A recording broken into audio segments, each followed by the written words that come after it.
అంబేద్కర్ అందరివాడు కాదా? ఆయన కృషి వల్ల దళితులు మాత్రమే లాభపడ్డారా? బీసీ, ఎస్సీ, ఎస్టీ, మైనారిటీ ఐక్యత అనే నినాదం మాటన అత్యంత వెనుకబడిన కులాలు అణగారిపోయాయా? ఇవన్నీ ఇప్పుడు ఒక పుస్తకం చర్చకు పెట్టిన ప్రశ్నలు. అంబేద్కర్ కృషిని గౌరవిస్తూనే ఆయన పేరుతో కొనసాగుతున్న వాదం మాటున ఎంబీసీలు అణగారిపోతున్నారని వాదిస్తున్నారు రచయిత కోలపూడి ప్రసాద్. అంబేద్కర్ సమాజాన్ని సవర్ణులు, అవర్ణులుగా, ఊరు వాడగా వర్ణించడం వల్ల మిగిలిన ఆధిపత్య కులాలతో పాటు చాకలి, మంగలి, బెస్త, బోయా లాంటి చిన్న కులాలు కూడా సవర్ణుల జాబితాలో పడి నిందితుల్లో మిగిలిపోయాయని బాధితులుగా భావిస్తున్న దళితులు మిలిటెంట్ పోరాటాలతోనూ రిజర్వేషన్లతోనూ ఫలితాలను అనుభవిస్తున్నారని, అటు ఊరికి కాకుండా ఇటు వాడికి కాకుండా మిగిలిపోయిన ఎంబీసీలు నలిగిపోతున్నారని కోప్రా వాదిస్తున్నారు.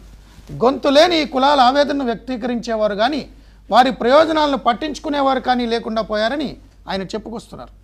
ఎంబీసీలు బాగుపడాలంటే వారు అంబేద్కరిజం మాయ నుంచి బయటపడాలని బోధిస్తున్నారు. అయితే అంబేద్కర్పై ఈ పుస్తకంలో విమర్శలు సహించలేని వారు ఆయనపై మండిపడుతున్నారు. ఈ పుస్తకాన్ని తగలబెట్టి నిరసన తెలియజేశారు. ఈ వివాదం లోపల ముదురు పాకాన పడుతున్నది. పుస్తక రచయిత కోలపూడి ప్రసాద్ ఎలియాస్ కోప్రా, పుస్తకంపై ఆందోళన చేసిన దళిత ఐక్యవేదిక నాయకుడు బంగి సుదర్శన్ ఇప్పుడు మన స్టూడియోలో ఉన్నారు. వారితో పాటు అంబేద్కరిస్ట్ దుర్గం సుబ్బారావు కూడా చర్చలో పాల్గొంటారు. నమస్కారం అండి అందరికీ. ముఖ్యంగా కోలపూడి ప్రసాద్ గారు, మీరు ఎంబీసీలు ఏం చేయాలనే పుస్తకం రాశారు.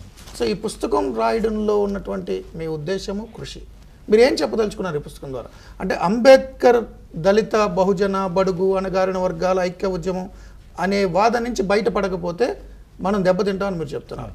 అంబేద్కరిజం ఆ ప్రభావంలోంచి, భ్రమంలోంచి బయటకు రమ్మంటున్నారు. ఏంటి అసలు మీరు చెప్పదలుచుకున్నారు? ఈ పుస్తకంలో అండి అంబేద్కర్ గురించి రాసింది ఒక భాగం మాత్రమే. నేనేం చెప్తానంటే ఎంబీసీలు అనేవాళ్ళు we are the center pillars of the society అని చెప్తాను నేను. ఈ దేశానికి మేము నిట్రాలు లాంటి వాళ్ళం. ఎందుకంటే ఏ సమాజానికైనా సరే 3 ముఖ్యం. 1 ఉత్పత్తి, 2 సేవ, 3 కల్చర్.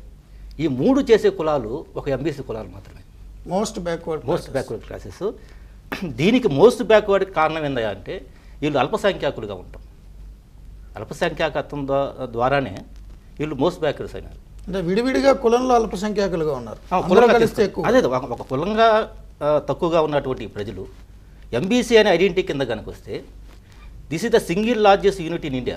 30% యూనిట్ ఇది. ఇదే మహానుభావుడు అంబేద్కర్ 1930లోనే ఈ విషయాన్ని గురించి ఆలోచించాడు. ఎస్సీలకు సంబంధించి. ఎస్సీలు కూడా ఈ దేశంలో 1056 కులాలు ఉన్నాయి. ఈ 1056 కులాలు కనుక ఏ కులం ఐడెంటిటీలో కనుక ఆ కులం కనుక ఉంటే వీళ్ళని ఎవరు పట్టించుకునేవాళ్ళు కాదు. ఎందుకంటే మన రాజకీయ వ్యవస్థ మనిషి కన్నా ఓటుకి ఎక్కువ విలువ ఇస్తుంది, ఓటు కన్నా ఓటు బ్యాంక్ ఎక్కువ విలువ ఇస్తుంది, మనుషులకు కాదు విలువ ఇచ్చేది.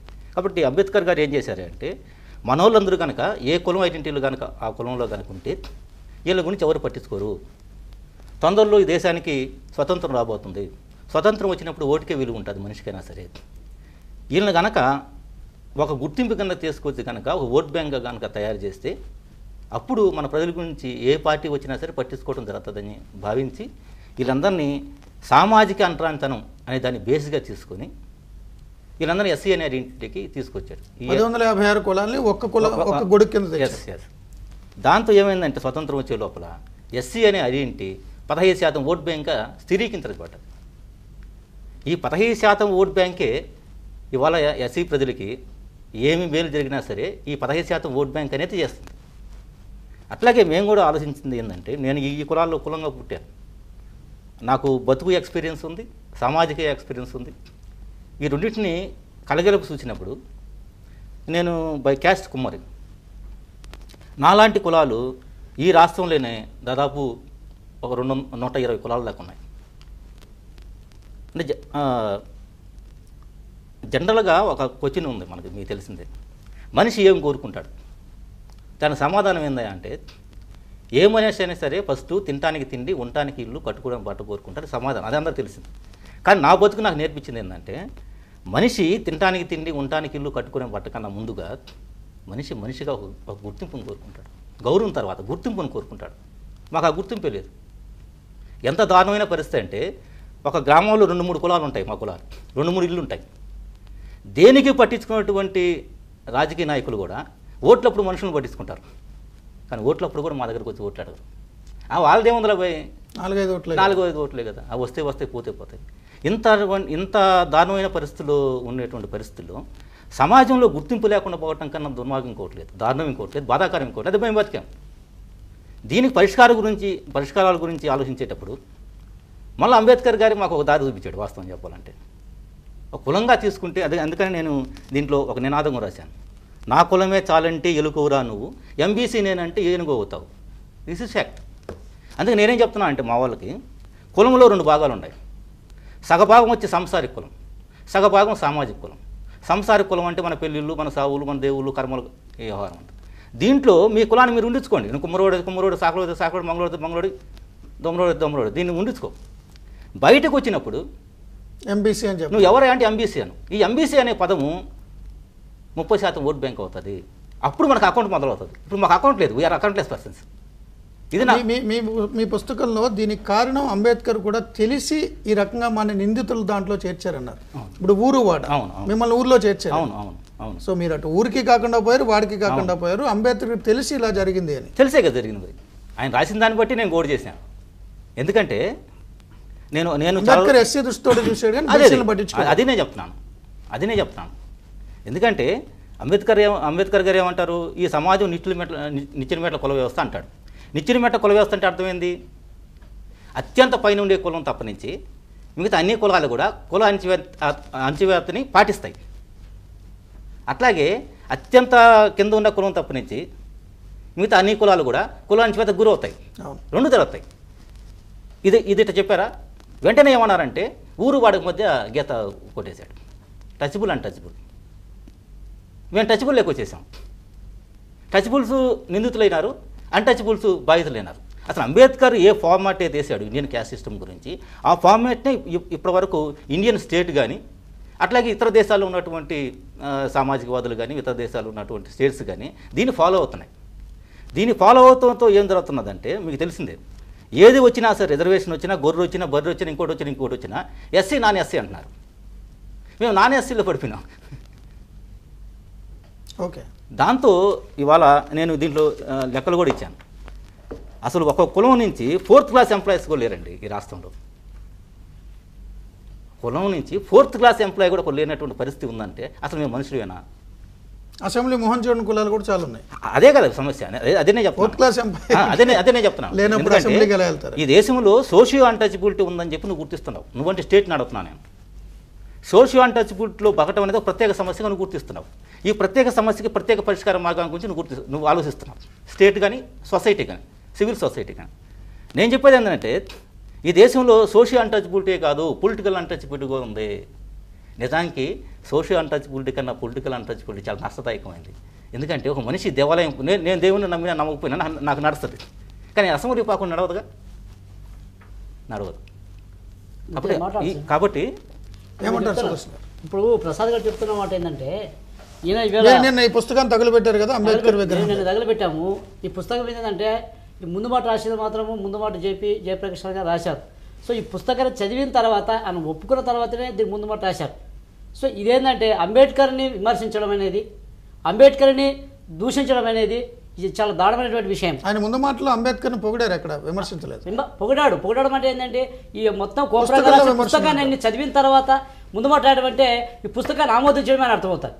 ఈ పుస్తకాన్ని ఆమోదించడం అంటే ఏంటంటే ఆయన అంబేద్కరిజాన్ని వ్యతిరేకించడం అనేది, ఆయన రాజకీయంగా కానీ ఇంకో రకంగా కానీ ఈ అహంకారమైనటువంటి అంటే ఆయన సామ్రాజ్యవాద వైతం ఏదైతే ఉన్నాడో తర్వాత ఈ ఈ దీన్ని వాదించడం అనేది దాదాపుగా ఈ కోప్రా పుస్తకాలు దాన్ని పూర్తిగా దాన్ని సమర్థించి దాన్ని ముందుబాటు తీశాడు.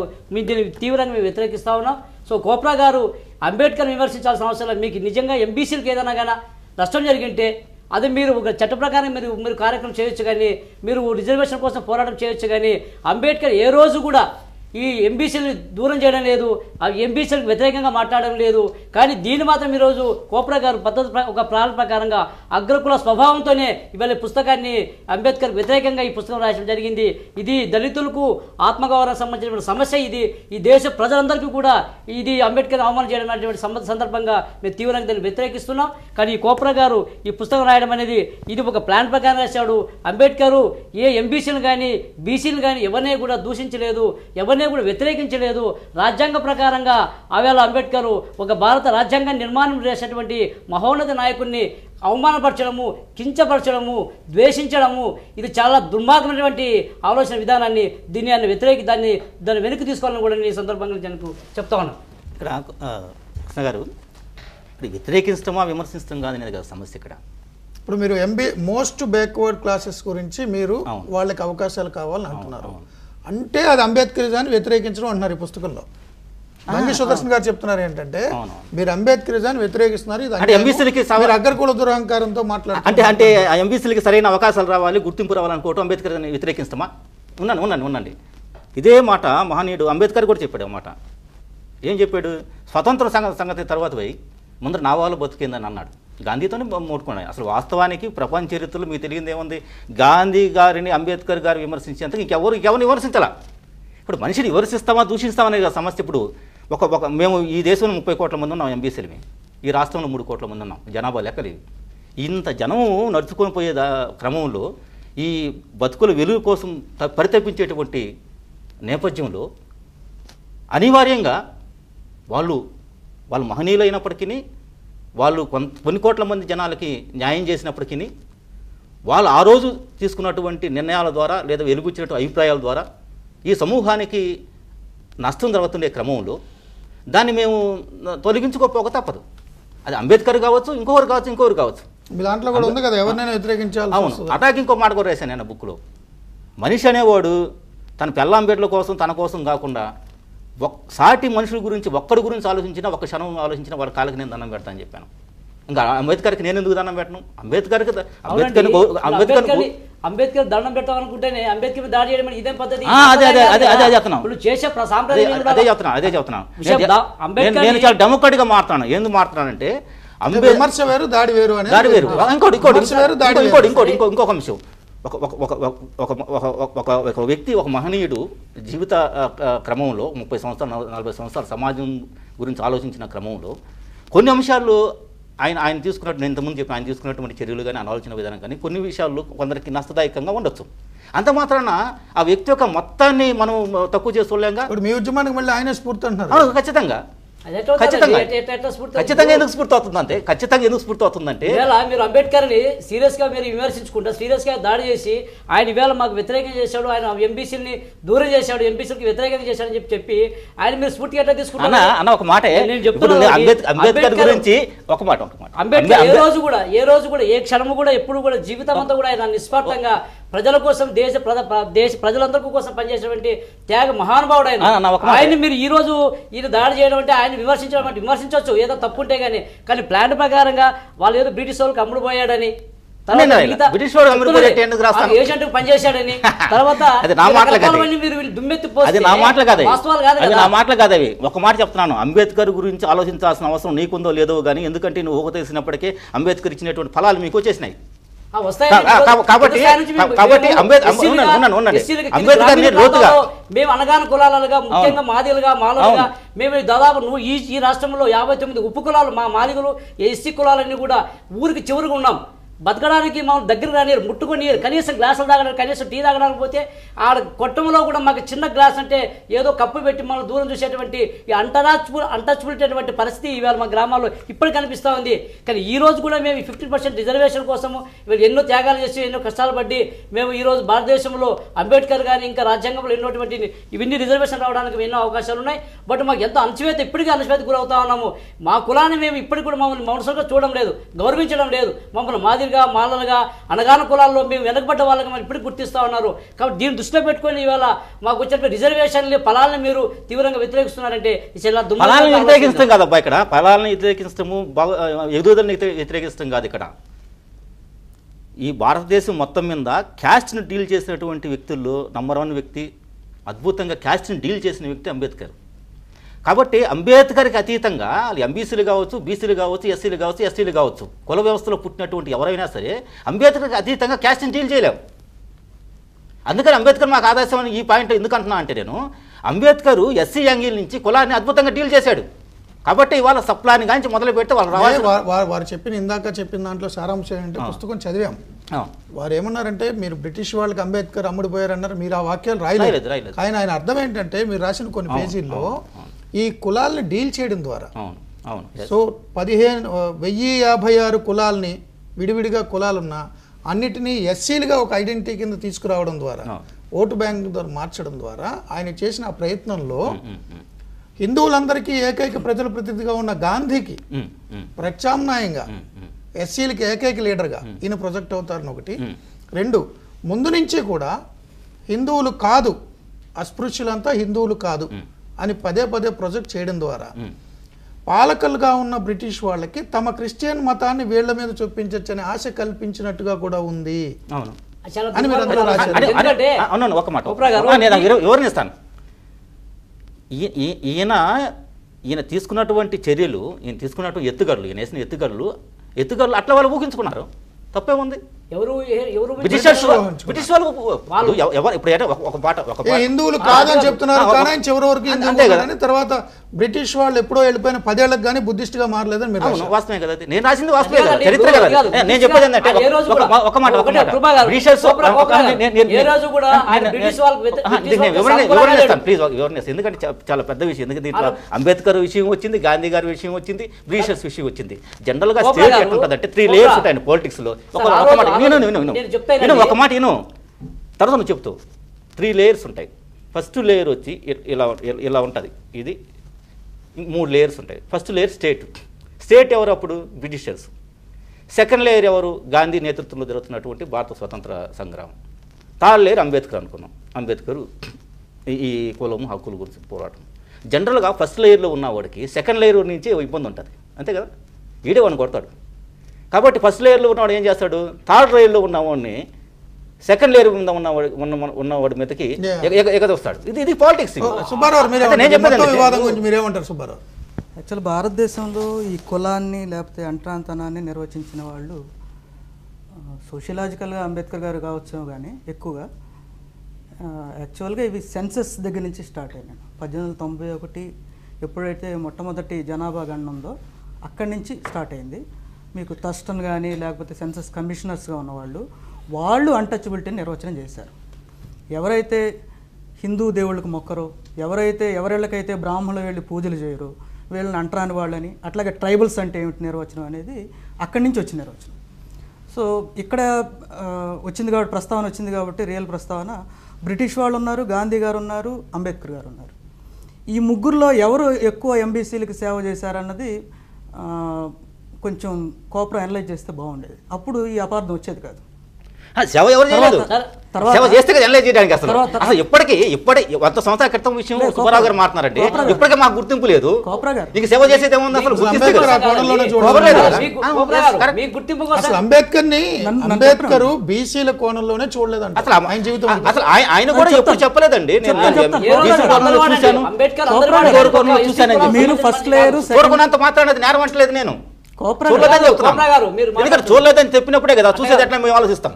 అంతే కదా, ఆకలిగా ఉందనే విషయం నేను తెలుసుకుంటేనే కదా అన్నం కోసం ఆలోచిస్తాను. ఒక ఎస్సీలుగా చూస్తా ఉన్నారు కానీ ఎంబీసీల తరఫున మీకు వాళ్ళకి నష్టం చేశాడని, అప్పుడున్న పరిస్థితి పట్టించుకోలేదని. అంబేద్కరిజం వల్ల మోస్ట్ బ్యాక్వర్డ్ క్లాస్ అయిన ఎంబీసీలకు అన్యాయం జరిగింది. అంబేద్కర్ వేరు, అంబేద్కరిజం వేరు, అంబేద్కరిస్ట్ వేరు. నేనేం చెప్తున్నానంటే, మన రాష్ట్రంలో నా అంబేద్కరిస్ట్ నేను కోచింగ్ చేస్తాను. ఈ పుస్తకంలో అది కోచింగ్ చేశాను. మీరు దళితులు అన్నారు, బహుజనులు అన్నారు, దళిత బహుజనులు అన్నారు, అనగాన కులాలు అన్నారు, మహాజనులు అన్నారు, ఇంకోటి అన్నారు. అసలు నిర్వచనమే లేకుండా మారిపోయిందండి.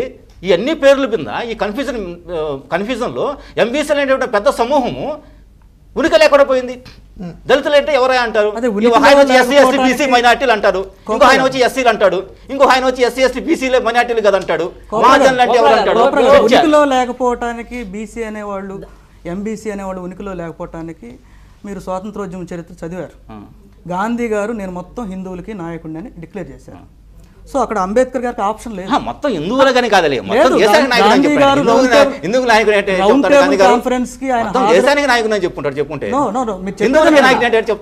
చెప్పేదండి. మీరు బ్రిటిష్ వాళ్ళు సామాజిక వర్గాలుగా వాళ్ళ యొక్క ప్రతినిధులు ఆహ్వానించినప్పుడు గాంధీ గారు హిందువుల ప్రతినిధిగా హాజరయ్యారు. సో అక్కడ అంబేద్కర్ గారు దళితుల ప్రతినిధిగానే హాజరయ్యాడు. అవును. ఇంకా ఆయనకు ఆప్షన్ లేదు. ఆయన అంటాడు నేను చెప్పేది అదేనప్పా. అంబేద్కర్ గారు ఒకసారి అంటారు ఆయన దళితుల ప్రతినిధిగానే ఆయన ఆప్షన్ లేదు ఆయనకి. చెప్పడం తప్ప. కోప్రా గారు అది చెప్పడం ఆయన తప్ప. క్రియేట్ చేసుకున్న లేబర్ పార్టీ పెట్టిన తర్వాత దాన్ని రద్దు చేసుకొని మహార సంఘం పెట్టుకున్నాడు కదా, పెట్టుకోవడం తప్ప నేను అంటలేదండి, పెట్టుకున్నారు వాస్తవం చెప్పి చెప్తున్నాను. అదే చెప్తున్నాను. పరిస్థితిని మీరు ఎనలైజ్ చేయడం వేరు, విమర్శించలేదండి. విశ్లేషించుకునే క్రమంలో అంటే అంబేద్కర్ని ఒక ఎంబీసీ కోణం నుంచి విశ్లేషించుకోకుండా అంబేద్కర్ మిగిల్చినటువంటి వెలుతులందం గ్యాప్స్ ఏదైతే ఉన్నాయో దాన్ని ఫుల్ఫిల్ చేసుకోకుండా మేము ముందుకు వచ్చే ప్రసక్తే లేదండి. ఎంబీసీ అనే పదం ముందుకు వచ్చే ప్రసక్తే లేదు. 30 కోట్ల మంది జనము హిందువుల ప్రతినిధి అని డిక్లేర్ చేసుకున్న గాంధీ గారిని మీరు ఎందుకు క్వశ్చన్ చేయలేదు? దీంట్లో ఎంబీసీలకు జరిగిన ఏదైతే నష్టం ఉన్నదో దానికి అంబేద్కర్ గారు ఆయన చేసిన విశ్లేషణ అన్నారు. అంతే కదా మీరు అన్నది. కానీ ఏదైతే హిందూ మతానికి ప్రతినిధిగా చెప్పుకొని మొత్తం అప్పుడున్న దాంట్లో నేను హిందువుల మొత్తానికి ప్రతినిధిగా నేను రిప్రజెంట్ చేస్తున్నాను గాంధీ గారు ఆయన ఎంబీసీలకి ఏం చేశారు అన్నది మీ విశ్లేషణలు ఎందుకు రాలేదు అన్నది అది రానప్పుడు మీ మీద డౌట్ వస్తుంది. అది కూడా మీరు చేస్తుంటే ఇప్పుడు మాకు అంబేద్కరా గాంధీ అని కాదు మా సమస్య మా బతుకులో ఉన్నటువంటి బాధలు, అసలు మా బతుకు బయటికి రావటం, వెలుగు చూడటం. అయితే ఇక మాకు అంబేద్కరా గాంధీ అనుకున్నప్పుడు అసలు ఇండియన్ క్యాస్ట్ సిస్టమ్ సంబంధించిన ఫార్మేట్ అంబేద్కర్ వేసిన ఫార్మేట్ ఫాలో అవుతున్నారు కానీ గాంధీ వేసిన ఫార్మేట్ ఫాలో కావట్లేదు క్యాస్ట్ సిస్టమ్ గురించి. ప్రసాద్ గారు, మీరు రాసిన పుస్తకంలో చాలా క్లియర్ కట్గా ఏదైతే క్యాస్ట్కి సంబంధించి డీల్ చేశారో భారతదేశంలో అదంతా అంబేద్కర్ చేసిన డివిజన్కి సంబంధించి కంటిన్యూ అవుతుంది ఇప్పుడు కూడా ఫలాలని. సో మీరు అనేక అధ్యయనాలు చేసి అంబేద్కర్ పుస్తకాలని కోట్ చేస్తూ కూడా కొన్ని కామెంట్స్ కూడా చేసి ఉన్నారు. దాంట్లో మీరు చేసినవి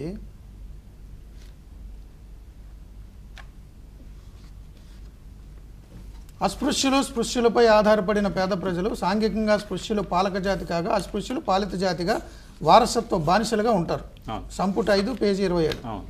అంబేద్కర్ చేసిన ఈ సూత్రీకరణ ఇప్పటికీ పౌర సమాజం పూర్తిగా నమ్ముతూ ఉండడం, ఈ అంబేద్కర్ సూత్రీకరణ తప్పు అని మనం నిరూపించలేకపోవడంతో చాతుర్వర్ణ వ్యవస్థలో భాగంగా ఊరు వాడకు మధ్య అంబేద్కర్ గీచిన విభజన రేఖ ఆధారంగా ఊరిలో భాగమైన మనం అనివార్యంగా నిందితులుగా నేరస్తులుగా మిగిలిపోయాం అని చెప్తూ మరొకటి కూడా చేశారు.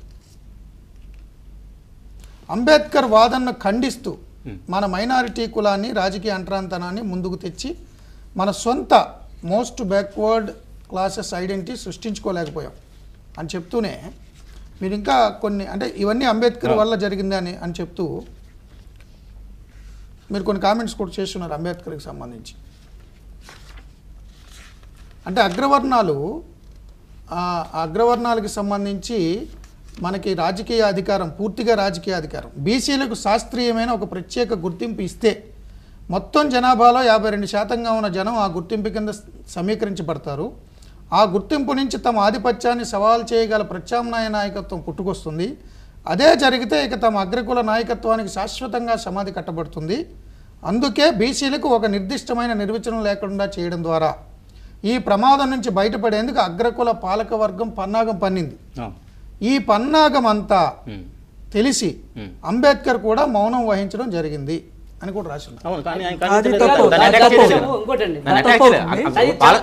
పాలక వర్గాలు డెఫినెట్ గా బీసీ అనే దానికి రాజ్యాంగ గుర్తింపు లేదు, రాష్ట్రాలకు వదిలేశారు. ఇక్కడేం బీసీలు అంటారు, ఓబీసీలు అంటారు, ఇంకోటి అంటారు. దానికి ఒక స్పెసిఫిక్ ఐడెంటిటీ లేదు. ఇట్లా వదిలేసి ఓబీసీ అంటే అదర్ బ్యాక్వర్డ్ క్లాసెస్, గందరగోళం చేశారు మొత్తానికి. ఇది అగ్రకుల పాలకులు చేసినటువంటి కుట్ర. దాంట్లో మేధావైన అంబేద్కర్ తెలిసి కూడా పట్టించుకోలేదు. ఎందుకు తెలియదు ఆయనకి? తెలియకపోతుందండి. ఆయన నెహ్రూ గవర్నమెంట్ లో ఉన్నారు, చాలా సందర్భాలు గవర్నమెంట్ ఎట్లా ప్రవర్తిస్తుంది. యాక్చువల్గా కోప్రా గారు కొన్ని విషయాలు అంబేద్కర్ ఏనాడు బీసీల అభ్యున్నతిపై తన దృష్టి కేంద్రీకరించారు. తన ప్రజల ప్రయోజనాల కోసం బీసీల ప్రయోజనాలకే వ్యతిరేకులైన అగ్రకులాల సరసన ఊరు అనే గుర్తింపుతో చేర్చేందుకు కూడా ఆయన సందేహించలేదు. వాస్తవమే కదా.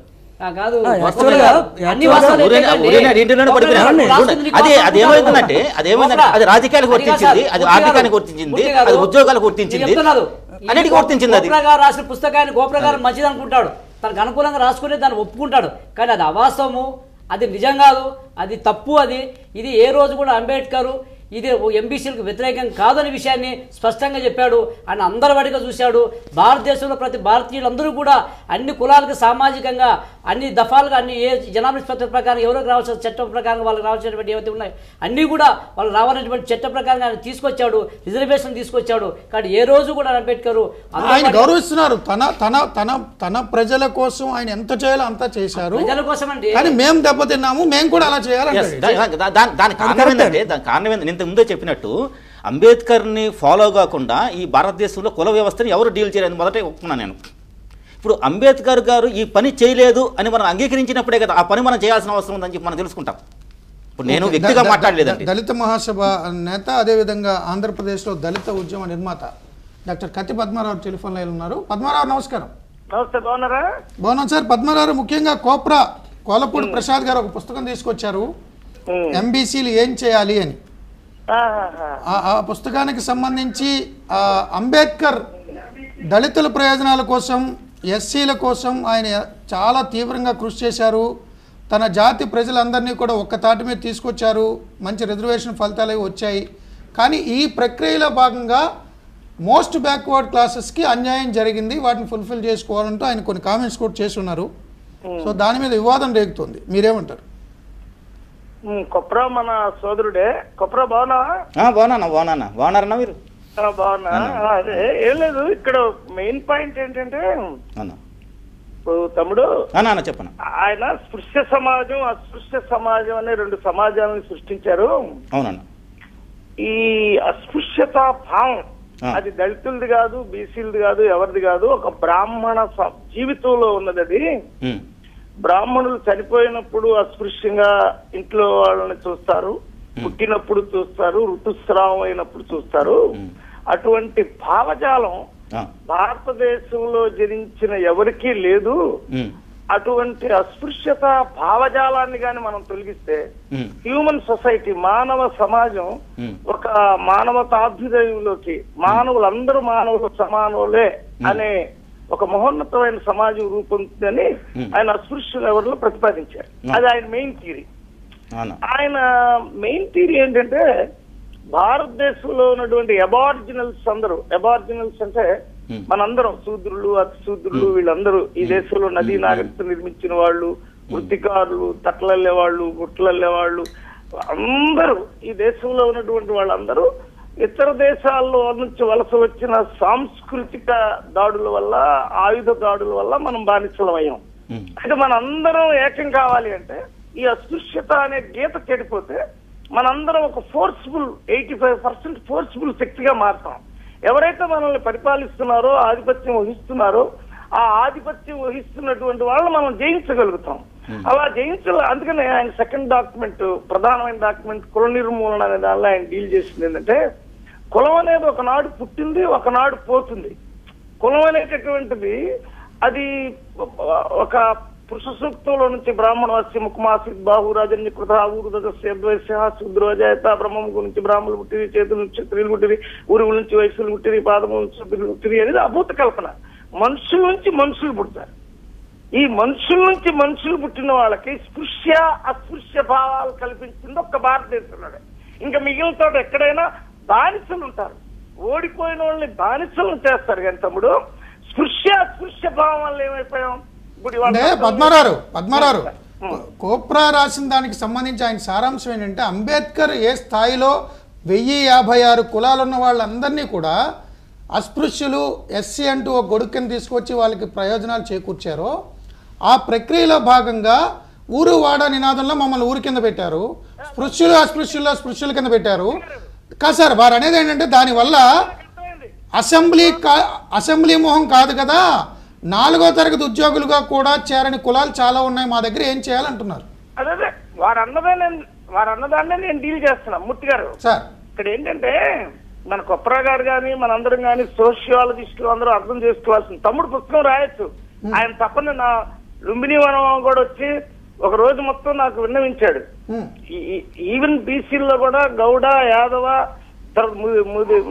మా ముద్రగారు కొన్ని కులాలు ఇప్పటి వరకు 16 మంది 18 మంది 19 మంది ఎమ్మెల్యేలు అయ్యారన్నా, మరి కింద ఎంబీసీలుగా ఉన్నటువంటి మేము అంటే చాకలి కంసాలి మొదలుగా నిజమైన వృత్తికారులు ఆ రోజున రాజ్యాలు పాలించేటప్పుడు ఎవరైతే ఈ భారతదేశ సామాజిక ఉత్పత్తి క్రమంలో దేశపు వస్తువులు ఇతర దేశాలకి మరి ప్రయాణం చేసే దశకు తీసుకెళ్లినటువంటి వృత్తికారులు ఎవరైతే ఉన్నారో వారి వాళ్ళ రాజకీయ అధికారం లేని దశకి చేరబట్టడానికి కారణం అల్పసంఖ్యాకులుగా మారడం.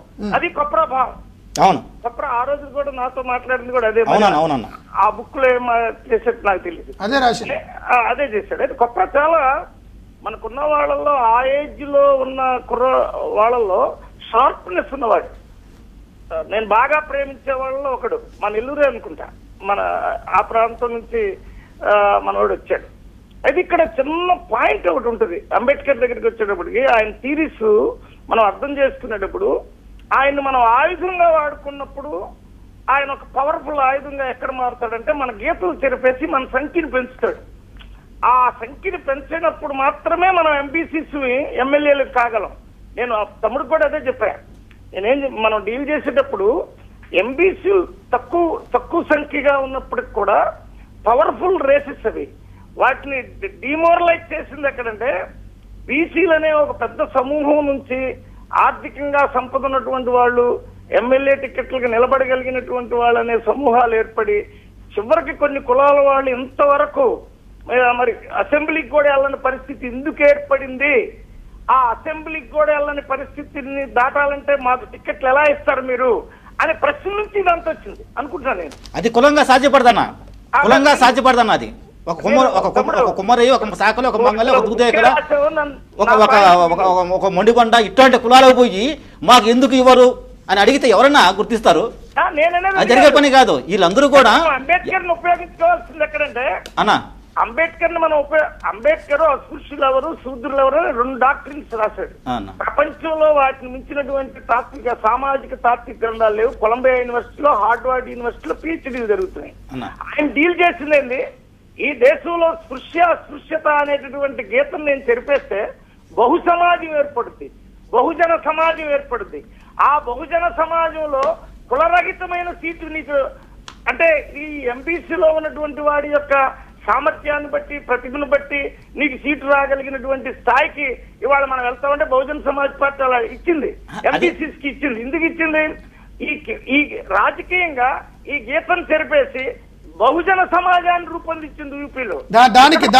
దాన్ని కూడా ప్రస్తావిస్తూ డాక్టర్ పద్మారావు దాన్ని కూడా ప్రస్తావిస్తూ పేజ్ నెంబర్ 30లో కోప్రా ఏం రాశారంటే, అణగారిన ప్రజలందరికీ అంబేద్కరే పరిష్కారం అని దబాయిస్తున్నారు కొంతమంది అంబేద్కరిస్టులు, లేదా మోసపుచ్చుతున్నారు. ఇందుకోసం అంబేద్కర్ను దారుణంగా వక్రీకరించి ఆయనకు ద్రోహం చేస్తున్నారు. ఈ వక్రీకరణలోంచి అంబేద్కర్ను అణగారిన ప్రజలందరికీ సిద్ధాంతకర్తను నాయకుడిని చేయాలన్నా, ఇలా చేయడం ద్వారా వీర అంబేద్కర్ వాదులైన తాము చెమట చుక్క చిందకుండా ఆటోమేటిక్గా నాయకులు సిద్ధాంతకర్తను అయిపోవచ్చన్న తుచ్చితపు స్వార్థంతో ఆతృతతో అంబేద్కర్ ఏనాడు చెప్పని దళిత బహుజన మహాజన అణగారిన కుల వర్గ బడుగులు తదితర నామధేయాలను ప్రయోగిస్తున్నారు, మోసగిస్తున్నారని రాశాడు. కాదండి అక్కడ కొప్రా నువ్వు అర్థం చేసుకోవాల్సిన తమ్ముడు మేము ఎవరన్నా అసలు మేము ఎవరు మా తెలియట్లే. మేము దళితులమే, బహుజనులమా, మహాజనులమే, దళిత బహుజనులమా, అణగారిన కులాలమే, 1.5 లక్ష పేర్లు పెట్టేస్తుంది. ఈ 1.5 లక్ష పేర్లు పెట్టినప్పటికీ ఏ పేరు మీద బయటకు వచ్చినా సరే జనం ఉన్నటువంటి మాల కులస్తులు కానీ, జనం ఉన్నటువంటి మాది కులస్తులు కానీ, జనం ఉన్నటువంటి యాదవ కులస్తులు కానీ, జనం ఉన్నటువంటి గౌడు కులస్తులు కానీ వీళ్ళు ఏ పేరు మీద చలాయించుకుంటారు. మళ్ళీ ఈయన మోసేది కూడా మేమేనా? ఇక మొయ్యటమేనా మా పని? ఏ పేరు పెట్టుకున్నా జనం ఎక్కువ కులొస్తుడు ఏ పేరు మీదనే చలాయించుకుంటాడు, ఏ పేరు మీద నాయకత్వం వహిస్తాడు, ఏ పేరు మీదకైనా డిమాండ్ చేస్తాడు అని అంటున్నాడు. డిమాండ్ చేయమని చెప్పి మేము డిమాండ్ చేస్తే ఇదే పరిస్థితి ఉందా? ఈ కులాలు డిమాండ్ చేస్తే మా 4 ఓట్లు కూడా లేవు కదా అన్నాడు విడివిడి కులాలుగా. అదే కదా అంబేద్కర్ మహానుభావుడు గురించి మేము ఈ రోజు ఎంత సీరియస్ గా చర్చిస్తుంది అదే. అంబేద్కర్ మా జీవితాలకు అవసరం, అంబేద్కర్ ఆచరణ అవసరం, ఆలోచన అవసరం. ఆయన ఏం చేశాడు? ఆయన మేము చెప్తున్నాం కదా స్పష్టంగా 1056 కులాలుగా ఉన్నటువంటి 1056 కులాలు కనుక ఏ కులం ఐడెంటిటీలో కనుక ఆ కులం కనుక ఉంటే ఎస్సీల పరిస్థితి ఈ రోజు ఇంత మెరుగ్గా ఉండేది కాదు, ఇంత అభివృద్ధిగా చెందేవాళ్ళు కాదు. ఆయన వీళ్ళ మధ్య ఉన్నటువంటి సామాజిక అంతరాంతరం అనే దాన్ని బేస్గా తీసుకొని వీళ్ళందరినీ ఎస్సీ ఐడెంటిటీ కింద తీసుకొచ్చారు. ఎస్సీ అనే ఐడెంటిటీ 15% ఓట్ బ్యాంక్ అయింది. అదే ఎంబీసీ ఎడల ఎంబీసీల మధ్యలో 2 థ్రెడ్స్ ఉన్నాయి, 2 సారూప్యతలు ఉన్నాయి. ఒకటి మేమందరం మైనార్టీ కులస్తులం, మైనార్టీ కులంగా బగటమే పెద్ద సమస్య. 2 మా అందరిలో రాజకీయ అంతరాంతనం ఉంది.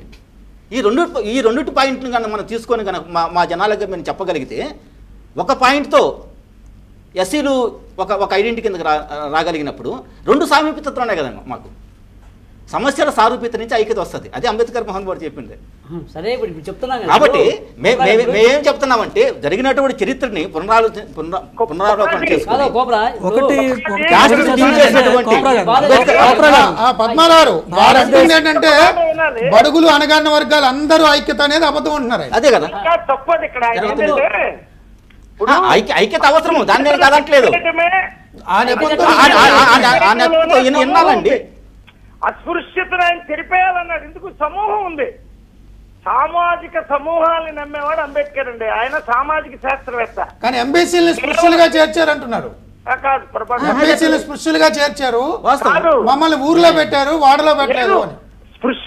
స్పృశ్యుల్లో అణగారిన ప్రజల గురించి రాసినంత, స్పృశ్యేతరులైనటువంటి అణగారి ప్రజల గురించి అంబేద్కర్ రాసినంత, అంబేద్కర్ ఆలోచించినంత, అంబేద్కర్ పార్లమెంట్ లో వాదించినంత, అంబేద్కర్ డీల్ చేసింది మొత్తం స్పృశ్య సమాజంలోనే ఆర్థికంగా అణగదొక్కబడిన వాళ్ళు, అస్పృశ్య సమాజంలో అదనంగా అసలు అంబేద్కర్ జీవితంలో ఏ రోజు బీసీ దృష్టితో చూడలేదంటున్నారు. What Congress and Gandhi have done to the untouchables లో ఆయన డీల్ చేసింది ఏంటంటే స్పృశ్య సమాజంలో ఉన్నటువంటి పేదల గురించి, వృత్తికారుల గురించి, భారతదేశంలో ఆ వృత్తికారులు సామాజిక నిర్మాతలు అని చెప్పి సమాజ నిర్మాణ దక్షత ఉన్న వాళ్ళు వీళ్ళు. ఈ సమాజ నిర్మాణ దక్షత ఉన్నటువంటి నేను అదే చెప్తాను, we are the centre pillars of the society అని చెప్తాను నేను. ఎంబీసీలు ఎవరైతే ఉన్నారో వీళ్ళే ఈ దేశపు నిట్రాళ్ళు. ఈ దేశాన్ని నిట్రాలైనటువంటి 30% మంది జనాభా బీసీ కోణంతో చూడలేదు అని లేదు. అంబేద్కర్ అసలు ఈ బీసీ కోణాన్ని ఎక్కువగా చూసి బీసీలకు ఒక విముక్తిని, తత్వశాస్త్రాన్ని, సామాజిక శాస్త్రాన్ని అందించిన వాడు ఇంకెవరు లేరు. అదేనన్నా పద్మారావు అన్న, అక్కడే సమస్య వస్తుంది. ఇప్పుడు అక్కడే సమస్య వస్తుంది. ఎందుకంటే అంబేద్కర్ మొత్తం అందరినీ చూశాడు, బీసీలు కూడా చూశాడు, బీసీల గురించి కూడా ఆలోచించాడు, బీసీలు కూడా విముక్తి మార్గం చూపాడు అని చెప్పేసిన తర్వాత ఇక మా గురించి మేము ఆలోచించుకుంది ఎప్పుడు? నా జబ్బుకి అంబేద్కర్ మందే వేసాడు అనుకోండి, ఇక నేను ముందు కోసం ఎందుకు ప్రయత్నిస్తాను? నేను కూలిపోతాను. ఇది జరుగుతుంది ఎంబీసీ విషయంలో. లేదండి, ఇప్పుడు వరకు మా జబ్బుకు ముందు కనుగొనలేదు, మేము కనుగొనాల్సిన అవసరం ఉందని చెప్పి మేము ఇప్పుడు తెలుసుకుంటున్నాం. ఆఫ్టర్ 100 years 100 సంవత్సరాల తర్వాత ఇప్పుడు మాది ఫస్ట్ జనరేషన్ అండి. మా నాన్న కూడా కొండలు చేసుకుని అంబేద్కర్ మీ గురించి ఆలోచించారని చెప్తున్నారు, మీ గురించి కూడా తాపత్రయపడ్డారు, రాశారు. అది కరెక్ట్ కాదని మా జీవితాలు మాకు చెప్తున్నాయి. అది కరెక్ట్ కాదని మా జీవితాలు చెప్తున్నాయి.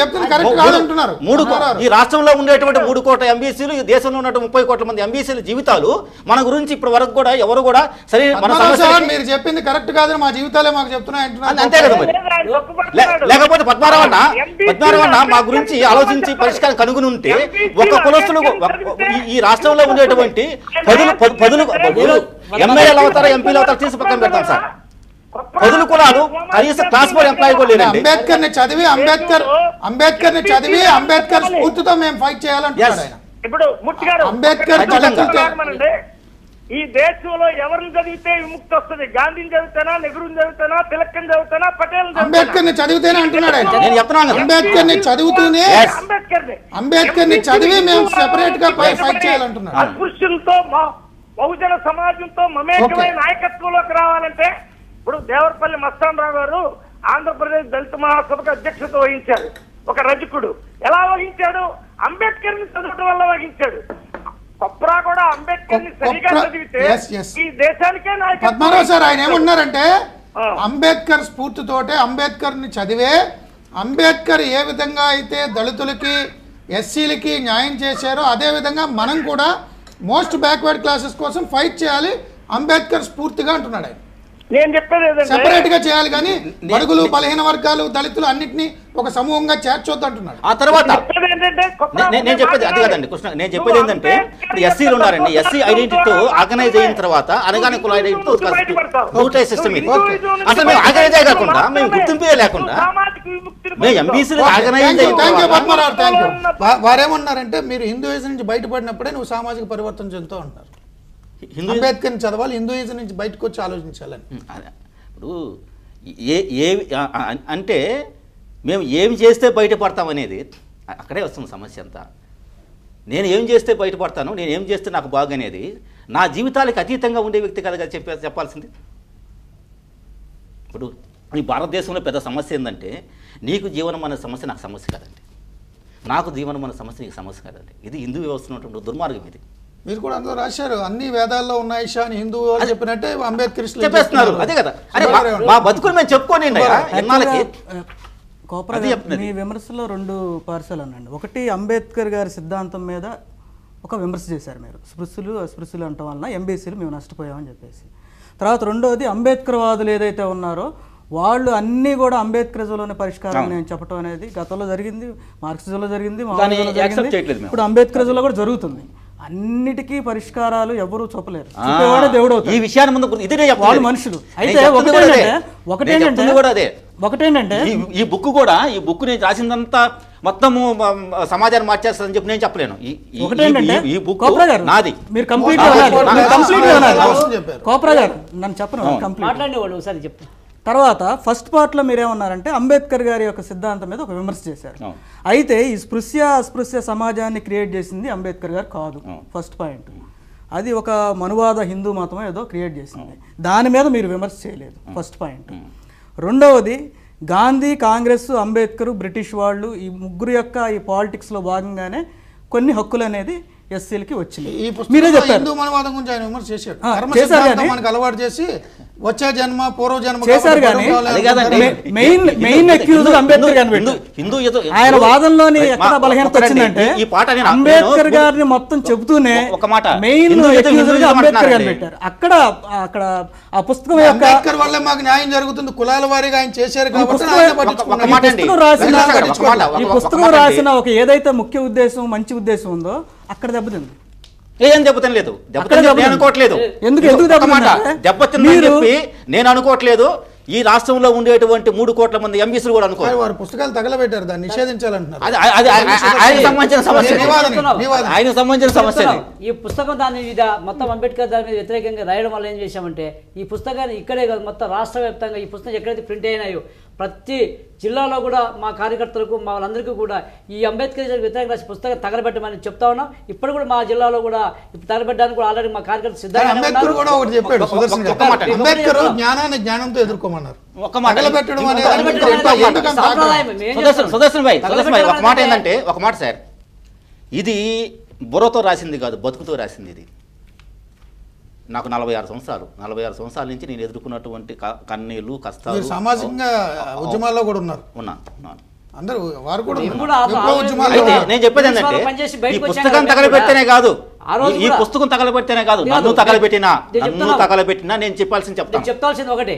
మీరు ఒకటి ఎంబీసీ నేను డిసైడ్ అయినాను, నన్ను తగలబెట్టినా పుస్తకం కాదు, నన్ను తగలబెట్టినా. ఇప్పుడు పుస్తకం నేను నమ్ముతున్నానండి, మనసా వాచా నేను నమ్ముతున్నాను. ఈ పుస్తకం ద్వారా, ఈ సిద్ధాంతం ద్వారా భారతదేశం 30% ఉన్నటువంటి మా ప్రజలకి న్యాయం జరుగుతుందని చెప్పి నేను నమ్ముతున్నాను. అలాగే నేను కొన్ని వేల మందితో కలిశాను, వాళ్ళు కూడా నమ్ముతున్నారు. ఈ పుస్తకం చదివి అంటే ఇది 4వ పుస్తకం నాది. అంతకుముందు ఇంకో 3 పుస్తకాలు రాశాను. ఈ భావజాలం ఏదైతే ఉందో, మీరు అంబేద్కర్ మీద పాటలు కూడా రాశాను గతంలో. అంబేద్కర్ పొగుడుతూ రాశాను. అవును, అదే 20 సంవత్సరాల క్రితం. అప్పుడు తెలియదు నాకు. ఇదే మొత్తం అంబేద్కర్ జపం చేసుకుంటా పోతే ఎస్సీ ఎస్టీ బీసీ మైనార్టీలందరూ బాగుపడిపోతారని చెప్పి రాశాను 20 సంవత్సరాల క్రితం. క్యాసెట్లు కూడా వచ్చాయి ఆ రోజు. అయితే ఇంత డీప్ స్టడీ చేయలే. అప్పుడు నాకు ఎంబీసీ అవగాహన కూడా లేదు. నా బతుకు నాకు ఎంబీసీ అవగాహన నేర్పిందండి, నా బతుకు నేర్పింది. నేను అరే మనిషిగా గుర్తింపు లేదండి. ఉన్నాయి మీరు ప్రస్తావించిన ఆ 107 మోస్ట్ బ్యాక్వర్డ్ క్లాసెస్ లో చాలా కులాలు 4వ తరగతి ఉద్యోగులుగా కూడా లేరండి, ఒక్కడు కూడా లేరు ఇప్పుడు వరకు లేరు. అసెంబ్లీ మాట దేవుడు, అది దేవుడు, రాజకీయాలు దేవుడు. ఇప్పుడు మాట అదే పద్మారావు అంటున్నావు, మాటకు వస్తే అసెంబ్లీ కావాలా, రాజ్యాధికారం మాకెందుకండి? రాజ్యాధికారం 5th స్టెప్ అండి. 4th క్లాస్ ఎంప్లాయీగా కూడా లేని కులాలు ఉన్నాయి. అవును, వాటికి న్యాయం జరగాలంటే మీరు ఈ విధంగా వెళ్ళాలి. మనిషిగా గుర్తింపు లేదు. దళిత బహుజన అనే అంబేద్కర్ ఉద్యమంలోకి వెళ్తే అది కూడా కావాలి. ఇప్పుడు వరకు ఎప్పుడు కావాలంటే ఇది ఫుల్ఫిల్ అయిన తర్వాత, స్పెషల్ ఐడెంటిటీ మీకు వచ్చేది. ప్రత్యేక సమస్యలకి ప్రత్యేక పరిష్కార మార్గాలు ఉండాలా లేదా? ఆ రోజు అంబేద్కర్ ఏం చెప్పాడు? ఎస్సీ ఎస్టీ బీసీ మైనార్టీలు కూడా సామాజికంగా వాళ్ళకి న్యాయం జరగాలనే ఉద్దేశంతో పెట్టాడు. కానీ ఓన్లీ ఫర్ ఎస్సీస్కి మాత్రమే అదేదో అని రిజర్వేషన్ కోప్రా రాస్తున్నారు. అనుకుంటున్నారు. అది ఆ తప్పండి. మహానుభావుడు ఆ ఎప్పుడు రోజు ఏ ఎస్సీ రోజు ఎస్టీ కూడా- బీసీ మైనార్టీ గురించి అది మాట్లాడలేదండి. అసలు అంబేద్కర్ ఆ యాంగిల్ తేలేదంటున్నారు. యాక్చువల్గా ఆయన ఎప్పుడు మాట్లాడలేదు బీసీ పాపం. ఐడెంటిటీ క్రియేట్ ఆయన చేసింది స్పష్టంగానే డాక్టర్ ఉన్నాడు. బిఆర్ అంబేద్కర్ అండి. అది ఎందుకంటే ఈ BC కోప్రా గారు ఏదైతే ఎలిగేషన్ చేశారో అస్పృశ్య అనేది అది అంబేద్కర్ గారు చేసిన విభజన కాదు. ఎవరు చేశారు? హిందువులు మొత్తానికి కూడా ప్రతినిధిని నేనే అని చెప్పేసి గాంధీ గారు ప్రకటించుకున్నప్పుడు ఆ విభజన వచ్చింది. నువ్వు చేయాలి. సో ఈయన చరిత్ర ఎప్పుడు చేయాల్సింది మాట్లాడకండి. కాదు. ఫస్ట్ ఆయన రాసిన దాని నుంచి నేను కోప్రా గారు చెప్తున్నాను. వినాలి మీరు. నేనేం సొంతంగా చెప్పట్లేదు. కోప్రా గారు మీరు సొంతంగానే మీ వాదన మీరు చెప్పారు, నా వాదన కూడా వినండి. వినిన తర్వాత ఏది ముఖ్యము ఏది అసలు ఏది అది నకిలీ జనం అనేది తెలుసుకుంటారులేండి. జనం తెలుసుకుంటారు. ఎందుకంటే బతుకు సంబంధించిన రొటీన్ డైలాగ్ అది రొటీన్ డైలాగ్ అది బతుకు అది రొటీన్ డైలాగ్ ఇది ఇదేం కథ చెప్పేదండి. కథో ఫస్ట్ కాకరకాయ పాయింట్ కాదండి ఇది. ఒకటి ఇది కోప్రా జీవితానికి గారు సంబంధించిన సిద్ధాంతాన్ని బతికే కోప్రా గారు వినండి ఒకసారి. కోప్రా గారు ఏదైతే అస్పృశ్య అలిగేషన్ అంబేద్కర్ గారి మీద పెట్టారో దానికి బాధ్యులు అంబేద్కర్ కాదు, గాంధీ గారు, కాంగ్రెస్. ఎందుకంటే ఒక 15%గా ఉన్న ఎస్సీలు ఎవరైతే ఉన్నారో వాళ్ళు మినహా మిగిలిన వాళ్ళందరికీ ప్రతినిధిని నేనే అని గాంధీ కాంగ్రెస్ చెప్పుకున్నారు. కాబట్టి ఈయన ఎలిగేషన్కి వాళ్ళు బాధ్యత వహించాలి. First point.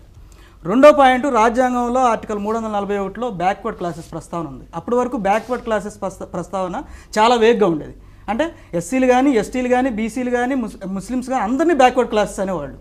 సో స్పష్టమైన నిర్వచనం 340. మీరు చెప్పిన వాదనలో మొదటి పాయింట్కి వ్యతిరేకంగా ఈయన పుస్తకంలో ఉంది. ఎస్, గాంధీ 80% ఉన్న హిందువులకి ప్రతినిధి, మిగిలిన వారికి దళితులకి వీళ్ళందరికీ అంబేద్కర్ ప్రతినిధి అన్నారు కదా. ఆయన అందులో కూడా వాక్యం రాశారు. రాసుండొచ్చు.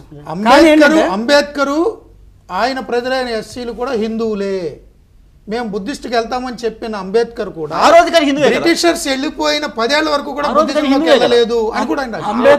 అంబేద్కర్ గారు ఆయన హిందువులే అండి. ఆ రోజు కానీ హిందువే కదా. ఆ రోజుకి ఎస్సీ ప్రజలు కూడా హిందువే కదా. 1936 లో యోలా బహిరంగ సభలో భాగంగా ఉపయోగపడేలాగా లేదు. అస్పృశ్యుల్ని హిందువులు ఆయన కాదని రాశారు. యాక్చువల్గా అంబేద్కర్ అని చదవలేదు. 1936 యోలా బహిరంగ సభలో నేను హిందువుగా పుట్టాను కానీ అది నా చేతుల్లో లేదు, కానీ హిందువుగా మరణించానని అంబేద్కర్ గారు ఓపెన్ బహిరంగ సభలో చెప్పారు. నేను చెప్పేది ఫస్ట్ పాయింట్. తర్వాత రెండో పాయింట్, 56 వరకు బుద్ధిజం తీసుకోలేదని. తీసుకోలేదు, దాని టైం పట్టింది. ఆయన అన్ని మతాలు వెతికారు. అంటే ఈయన అన్నాడు కదా, నేను ఎట్ట చూడాలి? ఈయన అన్నాడు, నేను ఉన్నానండి. ఈయన ఒక ఆర్గ్యుమెంట్ నేను చేశారు. ఎప్పుడు బీసీ ఐడెంటిటీలో ఉన్నాను. నేను దేవుడిని నమ్మకపోవచ్చు, ఇంకోటి నాల్చుకుని కావచ్చు, ఇంకోటి కావచ్చు. నన్ను ఎట్ట చూస్తుంది? నేను ఎట్ట చూడాలి? సమాజం బీసీగానే చూడాలి కదా, అంతే. ఈయన ఒక ఆర్గ్యుమెంట్ చేశారు. అంబేద్కర్ గారు క్రిస్టియానిటీ అని చెప్పేసి బ్రిటిష్ వాళ్ళు అన్న ఒక ఆర్గ్యుమెంట్ చేశారు. అయితే అంబేద్కర్ గారు సిక్కు మతంలో కూడా వెళ్ళమని చెప్పారు. ఆనాటి కాలం దళితుల్ని సిక్కు మతంలోకి వెళ్ళండి, ఎందుకంటే సిక్కు మతం కూడా ఒక ఎగాలిటేరియన్, ఈక్వాలిటీ ఉన్న రిలీజియన్, దాంట్లో పోండి అని చెప్పారు. అయితే ఆయన 20 ఏళ్ల క్రమంలో మొత్తం బేరీ చేసుకున్న తర్వాత సిక్కు మతంలో కుల వ్యవస్థ ఉన్నది, క్రైస్తవ మతంలో కూడా కుల వ్యవస్థ ఉన్నది, హిందూ మతంలో ఏదైతే జాడ్యాలు పీడనలో ఉన్నాయో అవన్నీ కూడా ఇతర మతాల్లోకి వచ్చినాయని బౌద్ధ మతంలోకి వెళ్ళారు. దానికి ఒక ప్రాసెస్ ఒక 20 ఏళ్ళు పట్టింది. ఎందుకంటే ఆయన ఇండివిజువల్గా తీసుకోవడం కాదు, 10 లక్షల మందితో తీసుకున్నాడు ఆయన. మీరు అన్నారు కదా సాంసారికం ఒకటి ఉంటుంది, సామాజికం ఒకటి ఉంటుంది అని. సామాజికంగా ఆలోచించిన ఆయన. తర్వాత రెండో పాయింట్ అంటే రాజ్యాంగంలో ఆర్టికల్ 341లో వెనుకబడిన తరగతులు అనే పదాన్ని చేర్చే వరకు దానికి ఒక క్లారిటీ లేదు, దానికి ఒక ఐడెంటిటీ లేదు. తర్వాత మూడో పాయింట్ ఏంటంటే అంబేద్కర్ గారు 1952లో నెహ్రూ క్యాబినెట్ నుంచి రిజైన్ చేసేటప్పుడు ఎస్సీలకు నెహ్రూ గవర్నమెంట్ చేసిన అన్యాయము, ఎస్టీలకు చేసిన అన్యాయము, బ్యాక్వర్డ్ క్లాసెస్ చేసిన అన్యాయము, ముఖ్యంగా మహిళలకి హిందూ కోర్టుకి బిల్లుకి చేసిన అన్యాయం పట్ల నిరసనగా నేను రాజీనామా చేస్తున్నాను. తర్వాత 1950 చివరి పాయింట్ కోప్రా గారు చివరి పాయింట్, ఎస్సీలు మటుకు కులాలు. ఎస్సీ అంటే షెడ్యూల్ క్యాస్ట్లు, బీసీలు అంటే తరగతులు. ఆయన చెప్పినట్టు తరగతులు అంటే ఏంటంటే తరగతులు అంటే అంతే. బీసీలు తరగతులు అంటే మీకు తెలుసు కదా, ఏంది దానికి ఎవడు అది మీరు అన్నారు. ఎస్సీలకి ఉమ్మడిగా బీసీ అనే పదమే కుట్రపూరితమైన పదము. అదే కనుక అంబేద్కర్ గారిని చేసినట్టుగా ఉంటే నువ్వు చెప్పినట్టు ఆయన కుట్ర చేసినట్టు లెక్క. ఎందుకంటే క్యాస్ట్ వేరు, క్లాసెస్ వేరు. స్వీపింగ్ స్టేట్మెంట్స్ స్వీపింగ్ స్టేట్మెంట్ ఏందండి ఇది? బతుకు స్టేట్మెంట్ ఇది. నేను తరగతుల్లో పడిపోయానండి. బ్యాక్వర్డ్ క్లాసెస్ ఎవరైనా తరగతుల కింద వచ్చేస్తారు కదండి. క్రిస్టియన్స్ వస్తారు, ఇతర మతం ముస్లిమ్స్ వస్తారు, ఎవరైనా వచ్చేస్తారండి. ఇప్పుడు అన్ని కులాల వాళ్ళు బీసీలోకి వస్తున్నారు అనేది ఎవరైనా వచ్చేస్తారు. అన్ని మతాల వాళ్ళు ఎవరైనా వస్తారు. ఆయన వాదన చేస్తున్నారు తరగతులు అంటాం వల్లే వస్తారండి. తర్వాత 1952లోనే చివరికి ముగించారు. సో షెడ్యూల్ కాస్ట్కి అన్టచబిలిటీ అనే ఒక కామన్ ఒక అణిచివేత ఉంది కనుక మీరు వాళ్ళు ఓట్ బ్యాంక్ చేశారు అని చెప్పేసి, లేకపోతే ఒక ఐడెంటిటీ వచ్చిందని అంటున్నారు. అది వాస్తవం. అది కాకపోతే షెడ్యూల్ కాస్ట్లో కూడా 59 కులాలు, ఆంధ్రప్రదేశ్లో ఉన్న 59, 60 కులాలు సెపరేట్ కులాలే, వాటి మధ్య మ్యారేజెస్ ఏం జరగట్లేదు. సో బీసీస్కి కామన్ ఐడెంటిటీ లేదు. అది నేను చెప్తుంది కాదు, మీరు చెప్తుంది. ఎంబీసీలకు ఉంది, బీసీకి లేదు. అది నేను చెప్తుంది. బీసీస్కి ఎందుకు లేదంటే ఉండదు. బీసీసీలో కూడా హైరార్కీ ఉంది. లేదు, మోస్ట్ బ్యాక్వర్డ్ క్లాసెస్ ఉంది. బీసీసీలో కూడా ఏముందంటే ఇదిగో నేను చెప్తేనే మైనార్టీ కులంగా ఉంటాం. రెండోది వచ్చి పొలిటికల్ అన్టచబిలిటీ. అది బీసీలకు లేదు. మెజార్టీ బీసీల సమస్య వేరు, మైనార్టీ బీసీల సమస్య వేరు. బీసీలో కూడా హైరార్కీ ఉన్నది. బీసీల యొక్క ఫలితాలన్నీ కూడా ఆయన చెప్పినట్టుగానే యాదవానో, గౌడానో, ముదిరాజు, ఒక పద్మశాలినో, ఒక 4-5 కులాలు ఏవైతే ఉన్నాయో, జనసంఖ్య ఎక్కువగా ఉన్న కులాలు క్యాప్చర్ చేస్తారు. అది నేను తప్పట్లేదు, దాన్ని కనీసలేదు. మళ్ళీ వేరే చర్చ అయిపోతుంది. ఎందుకంటే వాళ్ళ దగ్గరికి సదుపాయాలు వస్తున్నాయండి, వాళ్ళు తీసుకుంటున్నారు. వాళ్ళు మనం ఖండించాల్సిన పనిలా. మాదేది పెరగతింటున్నారని చెప్పి వాళ్ళతో. చివరి పాయింట్ ఏంటంటే ఆయన గుర్తించాల్సింది కూడా, యూపీలో మాన్యశ్రీ కాంశీరామ్ గారు ఆయన పవర్లోకి వచ్చినప్పుడు ఆయన మొట్టమొదటిగా టికెట్లు ఇచ్చింది ఈయన ఎవరైతే ఎంబీసీలు అంటున్నారో వాళ్ళని ఆర్గనైజ్ చేశారు. మొట్టమొదటిసారిగా అసెంబ్లీ ముఖాన్ని చూడని, గడప తొక్కని ఎవరైతే వ్యక్తులు ఉన్నారో, ఏ కులాలు అయితే ఉన్నాయో ఆ కులాలను అసెంబ్లీ లోపలికి ఆయన అది కూడా రాశాడు. కాంశీరాము ఎస్సీ కానప్పటికీ, మైనార్టీ హిందూ తరగతి అయినప్పటికీ ఆయన అంబేద్కర్ని చదివి పొలిటికల్ గా గెయిన్ అయ్యారంట. మీరు లేదంటున్నారు మళ్ళీ పొలిటికల్ గా గెయిన్ అయ్యారని.